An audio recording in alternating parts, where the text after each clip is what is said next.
Chapter 38. Satan and I walked to his car. It was a Blake car with pentagrams all over it. On the license plate said 666, just lick Draco's car. I went in it, seductively. Stan started to drive it. We talked about Satanism, lols, he was named after Satan, cooting, music, and being gothic. Oh my Stan, Gerard is so fucking hot. One. Volksamort agreed as we smoked some weed. Parenthetical, cars by grease are hot, they are so sensitive, I love them, lol, goes fucks a by guy. Lol, I totally decided not to commit suicide when I heard Helena. I said in a flirty voice. Hey Satan, do you know the cure for when people are addicted to Volsmart serum? Well, he thought. I think you have to drink vampire blood. Suddenly, Volksamort parked the car behind a Blake movie theater. Satan and I walked outside. We went into the movie theater where they were showing The Exorcist. In it, a boy and a girl were doing it. Suddenly, a serial killer came. Lol. Satan and I laughed at the blood cause we're sadists. While Satan was watching the movie, I had an idea. I took Satan's Gothic Black Nightmare Before Christmas cigar sexily from his pocket and put some amnesia potion in it. I put it Blake in his Blake Emil the Strange bag. Satan turned around and started to smoke it. Blake clouds with red pentagrams in them started to fly around everywhere. OMG! One. Satan said, jumping up. I gasped cause I was afraid head noticed. Anabi, guess what? I knew that the amnesia had worked. Amnesia potion has not been invented yet, so it will not work, he said. Too bad, because I wanted to use some on you. Cool. I raised my eye, suggestingly. And then he talked of my clothes sexily, and we started to make out. I talk of his shit. He had a six-pack. Just lick Gerard way. One. We Frenched. Excuse me, but you are going to have to leave. One. Shooted the lady behind us. She was a prep. Fuku! 1. I said. Suddenly, I attacked her, sucking all her blood. No! 1. She screamed. All the preps in the theater screamed, but everyone else crapped, 'cause Satan and I looked so cute together. Satan and I started to walk outside. ZOMG, how did you do that? Voldemort asked in a turned-on voice. I'm a vampire, I said as we went into the car. Seriously? He gasped. Yeah, seriously, I said, drinking some beer. Satan started to drive the car. I smelled happily. It's too bad we didn't get to see the rest of the movie, don't you think? Yeah, I said as we kized passively. Satan parked in a Blake driveway next to the place where Draco and I had watched GC for the first time. We went inside where Marilyn Mason was playing and started to mosh. Lol. And the people, now you've gone too far. Juice Christ Superstar! 1. Screamed Marlon on the stage. We did the devil fingers. I started to dance really close to Satan. He was so schmexy. 1. He looked at me all emo with his gothic red eyes, and he looked exactly like Mikey Way. I almost got an orgasm. 1. Suddenly, Marilyn Mason stopped singing. I would like to peasant X black X tear X. 1. He said. I ran on stage. Lucian, Samaro, Snap, and Hades were there. They started to play their instruments. I got on stag. Well, if you wanted honesty, that's all you had to say. 1111. I sang. Parenthetical. I didn't own the lyrics to date song. My voice sounded like a pentagram between Amy Lee and a girl version of Gerard Way. Everyone clapped. Satan got an eructation. I'm not okay. 1. I sang finale. Sudin, Lucian started playing Da Song Wrong by Mestake. OMFG! 1, yielded James. What the fuck? Whoops, I'm sorry, said Lucian. You fucking asshole! 1, James shooted angrily. You guys are such prebs. 11. Snap said. Come on, it was a mistake. 1. Yeah, it's not his fault. 1, said Sirius. No, he ruined the fucking song. 1, yelled Samaro. You guys stop. 11. I shouted angrily, but it was too late. They all began to fight. Suddenly, Samaro took out Hai's Nife, OMFG, no! 1. shouted Lucian, but it was too late. James tried to shoot off his arm, and then I jumped sexilt in front of Dabulat. 1. No! 1. Yielded everyone, but it was too late. Suddenly, everything went Blake. Chapter 39. Disclaimer. I do not own the HP series, and I am not the real XXX Bloody Wrists 666 XXX. I am an extremely immature, pathetic idiot girl, I know. Out of boredom, I cracked this girl's passy for fun, and it took less than 8 minutes to do it, too. And I will probably get in a shitload of trouble, which I probably deserve, because I'm being a troll right now. Meh. And I present to you my crappy part in this story. And take note, I haven't finished reading this fic yet, but instead skip over to skim chapter 38. Flame, laugh, do whatever you want. Preps. I, the American retail-wearing British vampire Sue, coughed up blood. Satan kneeled down beside me. No, don't die. I gave him a rueful smile. I'm sorry. It's something I had to do to fulfill my duty as the noble Gothic Mary Sue. Satan sobbed. I love you, Ebony. I love you, too. I'll see you in hell. I mumbled, already finding my surroundings fading to black. Bloody Mary Smith suddenly popped into the room for no apparent reason. She frowned when she realized the room was oddly silent, but at the sight of Ebony's lifeless body, she screamed.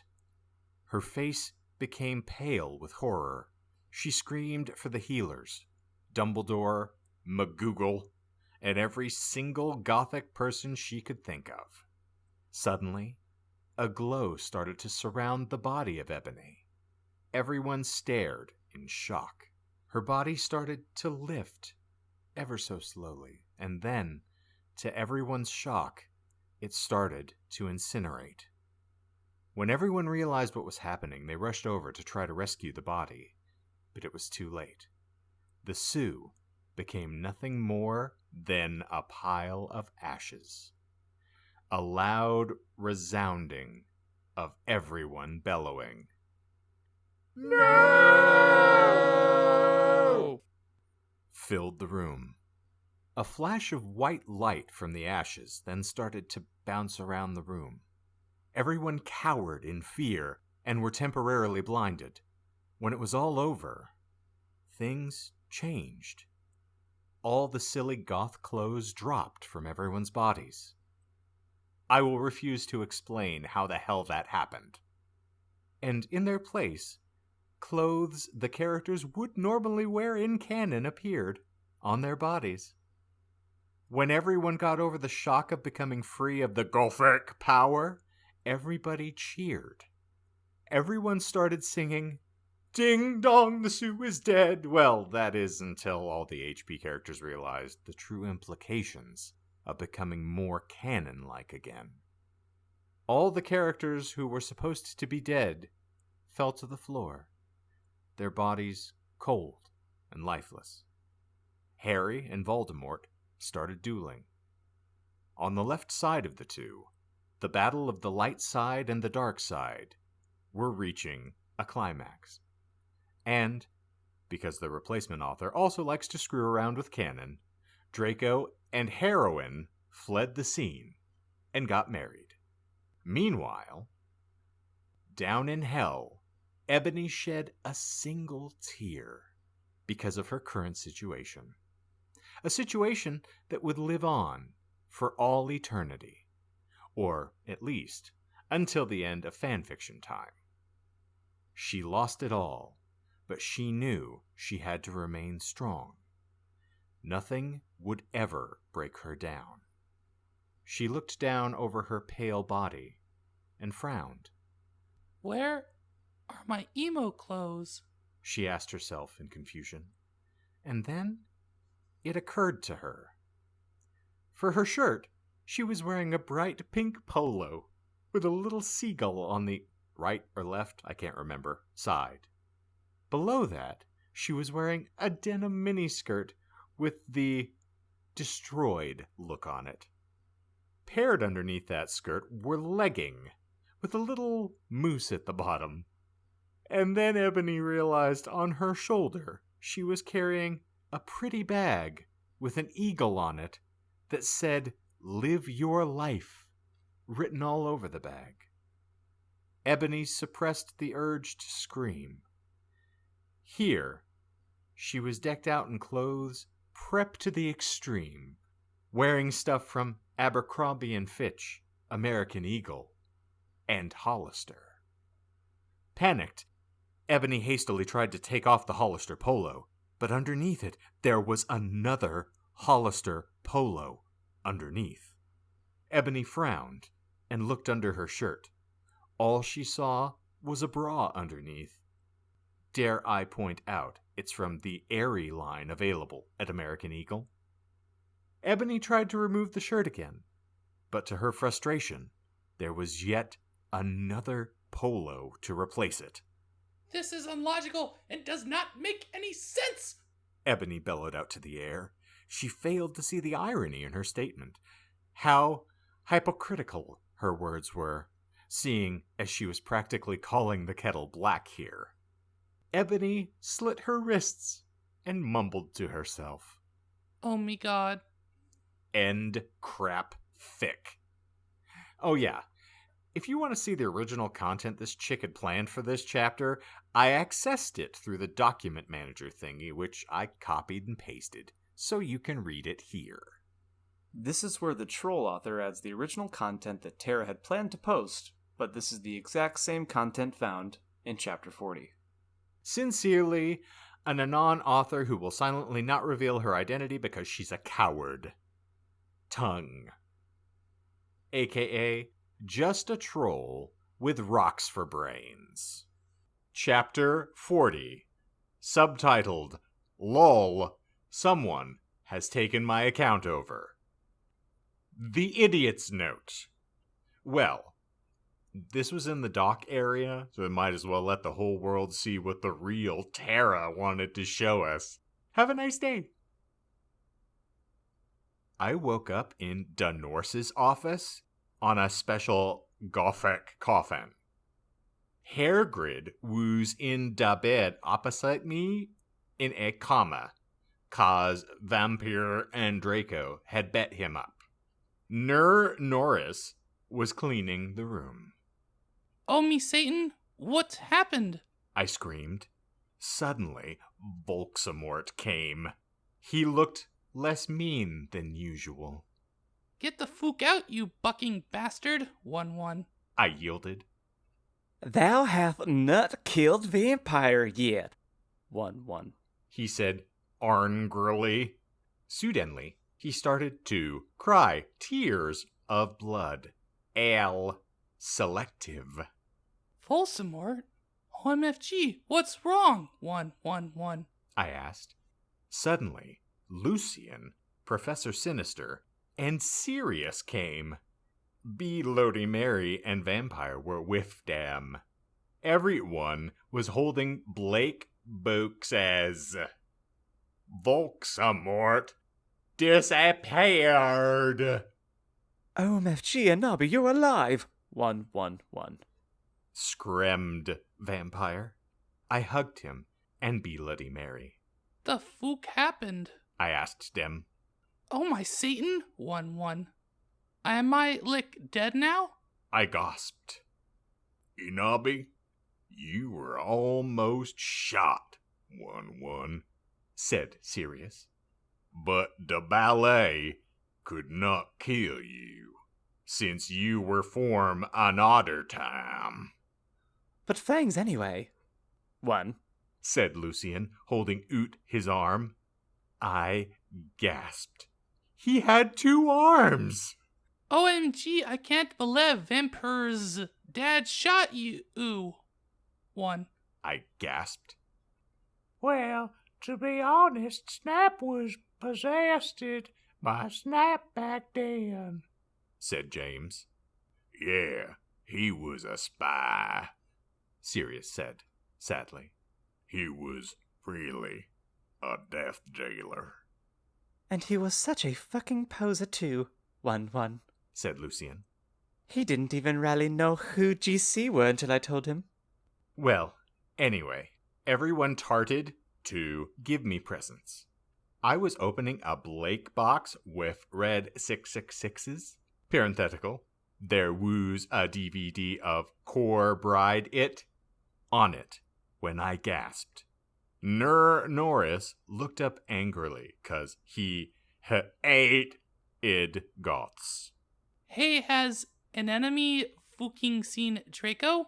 I asked, gothically. No, Draco told me he would be watching Hose of Wax, said Professor Trevolry. He doesn't know that you better. Anyway, the Norse said you could get up. Come on. 1. I got up, suicidally. Lucian, Sirius, and Professor Sinister left. I was wearing a Blake leather nightgun.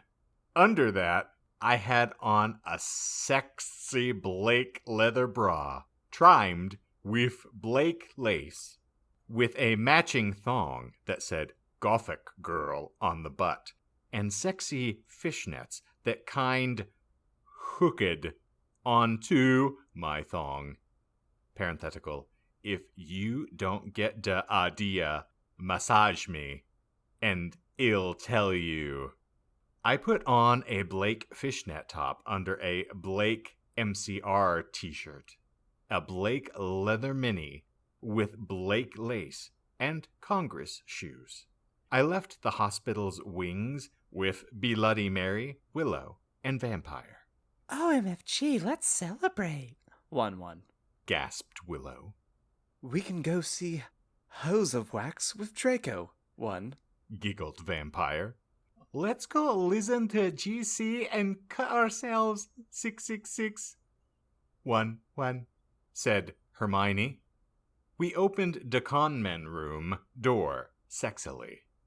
And then I gasped. Draco was here, doing it with Snap. 1111111111111111111. He was wearing a Blake t-shirt with 666 on the front and baggy jeans. You fucking prep! 1-1. We all yielded angrily. Yeah, you betrayed us. 111. Shooted Vampire angrily as he took out his Blake gun. No, you don't understand. 1. Screamed Draco sadly as he took his tongue out of Snake's. No shit, you fucking sook, you preppy bastard. 111. Said Willow, trying to take him. Parenthetical, you rock, girl. 1. I ran suicidally to my room. I sexily took a stakeout. No! 11111. Screamed Draco, but it was too late. I had slit my wristus. With it, suddenly, everything went Blake again. Idiot's note. I know.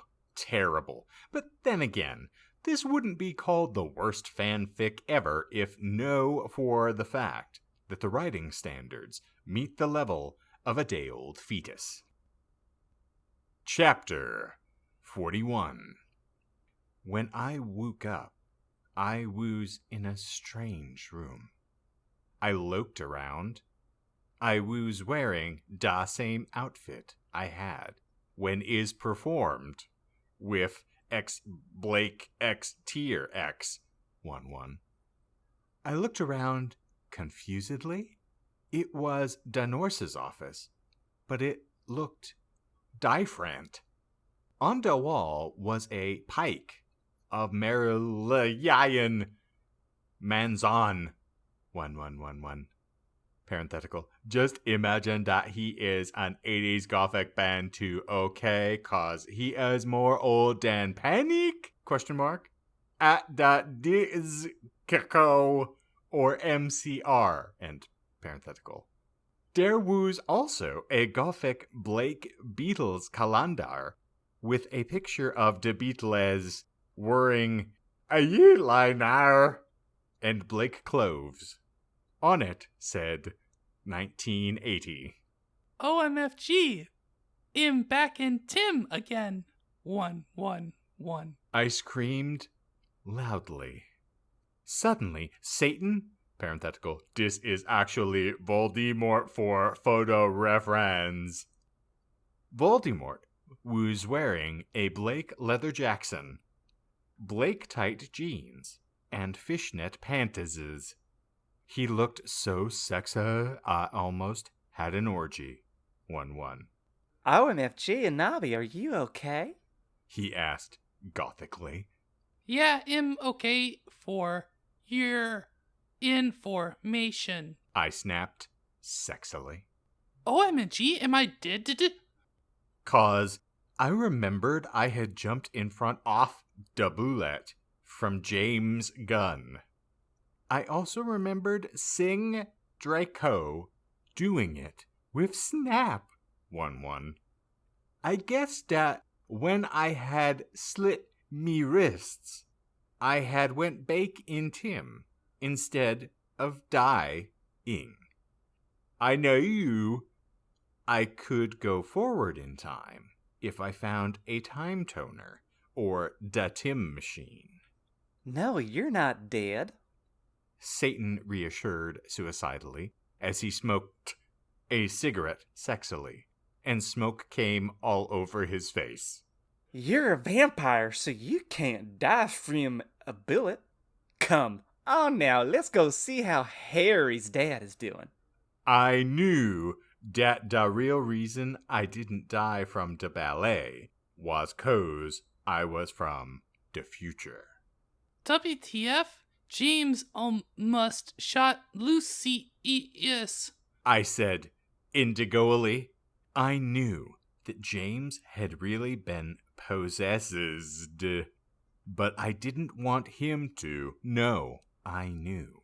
Yeah, I know, but he had a headache. He was under a lot of stress. Satan reasoned evilly. I guess that's okay. I said because James hadn't really shot Lucien. Also, I know that Lucien would now have 2 arms instead of 1. I walked seductively outside with Satan. Soon I saw a totally sexy gothic bi guy. One. He had bleached blonde hair with Blake streaks up to his ears, and he was wearing gothic black eyeliner. A Blake Green Day shit. Parenthetical. It showed Billy Joel with blonde hair, since it was the 80s. Blake Congress shows and black baggy pants. He walked in all sexily, like Gerd way in de Vido for I don't 3 you lick I did yesterday. And you could see a Blake tear on his face. Like da una in that video. Hey! He said all quietly and gothically. Who the fuck is that? I asked angrily, 'cause I did not know him. This is Hedwig, 1-1. Said Voximort. He used to be an X-Black X Tears X, too, but he had to drop out 'cause he broke his arm. Hey, Hedwig. I said seductively, even though I was not trying to be. Lol, hi, Nobby. He answered, but then he ran away because he had hair of magical creature. He was humming welcome to the Blake Parade under his breath. Parenthetical, I know that is not 80s, but pretend it is, okay? Bye. I said all sexily. That was Hedwig. He used to be my boyfriend, but we broke up. Said Satan sadly, looking at his Blake nails. OMFG, I can get you back together. I said, fingering something I didn't know was in my pocket. A Blake cootie is what we aim for Sideo iPod that I could take videos with. Parenthetical, does anyone else know about them? They kick ass. Okay, you can forget about your class for now, Hedwig. I'm going to show you something great. 1. I led them to the Great Hall. Come on, you guys. Lucien, James, Sirius, and Snake were all in the Great Hall. Lucien wouldn't talk with James because he had tried to shoot him. Go fuck yourself, you freaking douche. He shouted at him. Draco is never going to be friends with Vampire now. 1. Yeah, go fuck yourself, Samaro. Snape agreed, but I knew he was lying, 'cause it had been his fault James had almost shot Lucien. Be quiet, you guys. I said sexily. Me plan was working out great. Now I could make Voldemort good without doing it with him. Now Vampire's dad would never die, and Okay, Satan and Hedwig, you guys can start making out. I said, and I started to film them with the iPod. Cool, said Sirius as Voldemort and Hedwig started to make out sexily. We watched as Today started to take each other's clothes off sexily. Samaro, Sirius, Snake, and Lucien all watched 'cause they were probably bi. I knew Snape was bi. Oh my fucking god. Voldemort! Voldemort! Screamed Hedwig as his Glock touched Voldemort's. But suddenly, everything stopped as the door opened, and in came Dumbledore and Mr. Norris. 1111111111111.